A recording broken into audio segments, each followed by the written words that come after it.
Bismillahirrahmanirrahim. Assalamualaikum warahmatullahi wabarakatuh. Perkenalkan, nama saya Sofira Chania dengan NIM 23058041. Saya berasal dari Prodi Pendidikan Sosiologi. Baiklah, di sini saya akan menjabarkan materi tentang akidah dan akhlak. Yang pertama yaitu pengertian akidah.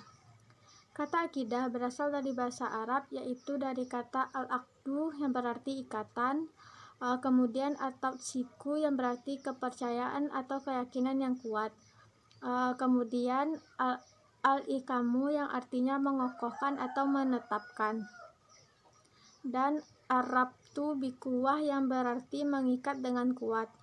Sedangkan menurut istilah, akidah adalah iman yang teguh dan pasti, yang tidak ada keraguan sedikit pun bagi orang yang meyakininya. Yang selanjutnya yaitu pengertian akidah menurut para ahli. Yang pertama yaitu menurut Abu Bakar Jabir al-Jazairi, akidah adalah kebenaran yang dapat diterima manusia berdasarkan akal, wahyu, dan fitrah. Akidah ini ditanamkan di dalam hati dengan keyakinan yang kuat dan menolak segala sesuatu yang bertentangan dengan kebenaran tersebut. Yang kedua yaitu menurut Hasan al-Banna, akidah yaitu beberapa perkara yang wajib diyakini kebenarannya oleh muslim yang mendatangkan ketentraman jiwa dan tidak dicampuri oleh rasa ragu-ragu atau keraguan. Yang ketiga yaitu menurut Syekh Taqiyuddin An-Nabhani, akidah merupakan iman atau keyakinan yang bersifat pasti berdasarkan dalil-dalil Islam. Yang selanjutnya yaitu ruang lingkup akidah. Yang pertama yaitu akidah uluhiyah. Akidah uluhiyah adalah keyakinan atas segala macam ibadah hanya dilakukan untuk Allah Subhanahu wa taala. Akidah ini merepresentasikan rukun iman yang pertama yaitu iman kepada Allah Subhanahu wa taala. Yang kedua yaitu akidah ruhaniyah. Akidah ruhaniyah adalah keyakinan atas satu-satunya pencipta di dunia ini hanyalah Allah Subhanahu wa taala. Mulai dari alam semesta, malaikat, jin, iblis, setan, dan roh-roh. Semuanya tunduk dan patuh terhadap perintah Allah. Yang ketiga yaitu akidah nubuwah. Akidah nubuwah adalah keyakinan yang berhubungan dengan nabi dan rasul serta termasuk kitab-kitab yang diturunkan kepada mereka, mukjizat serta karamahnya. Akidah ini menunjukkan bagian dari rukun iman yang ketiga dan keempat, yaitu iman kepada kitab dan iman kepada rasul Allah. Yang keempat yaitu akidah sam'iyah. Akidah sam'iyah adalah keyakinan tentang segala sesuatu yang hanya bisa diketahui lewat dalil Al-Quran dan As-Sunnah, seperti alam barzah, akhirat, azab kubur, hari kiamat, surga, serta neraka. Yang selanjutnya yaitu pengertian akhlak. Secara terminologi, akhlak merupakan sebuah sistem yang lengkap dan terdiri dari karakteristik akal atau tingkah laku yang membuat seseorang menjadi istimewa. Secara istilah, akhlak adalah tabiat atau sifat seseorang, yakni keadaan jiwa yang telah terlatih sehingga dalam jiwa tersebut benar-benar telah melekat sifat yang melahirkan perbuatan. Sedangkan secara etimologi, perkataan akhlak berasal dari bahasa Arab yang mengandung arti bahwa budi pekerti, tingkah laku, perangai, dan tabiat. Yang selanjutnya yaitu pengertian akhlak menurut para ahli. Yang pertama yaitu menurut Hamid Yunus, akhlak adalah sifat-sifat manusia yang terdidik. Akhlak merupakan suatu sistem yang melekat pada individu yang menjadikan seseorang menjadi manusia istimewa dari individu lainnya.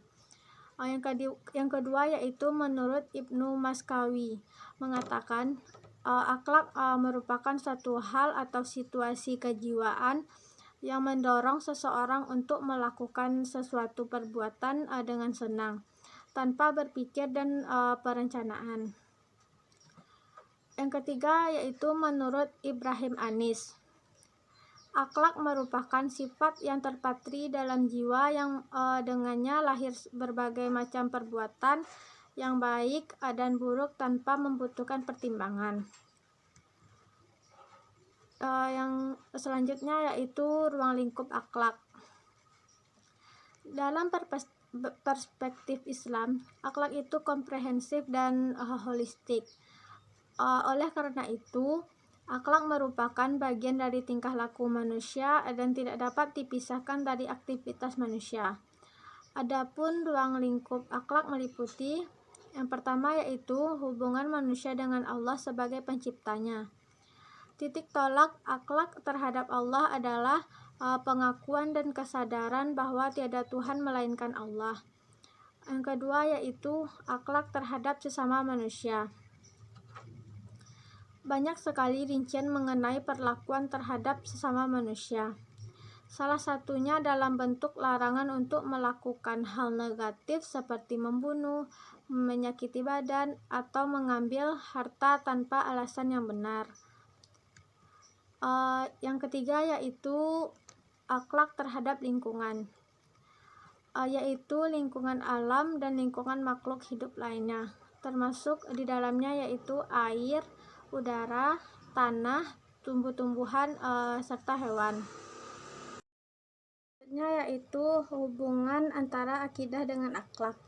Akidah adalah gudang akhlak yang kokoh.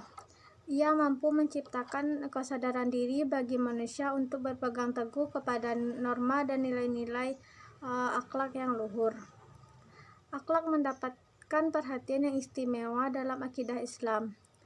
Rasulullah SAW bersabda yang artinya, "Aku diutus untuk menyempurnakan akhlak yang mulia." Hadis riwayat Ahmad dan Al-Baihaqi.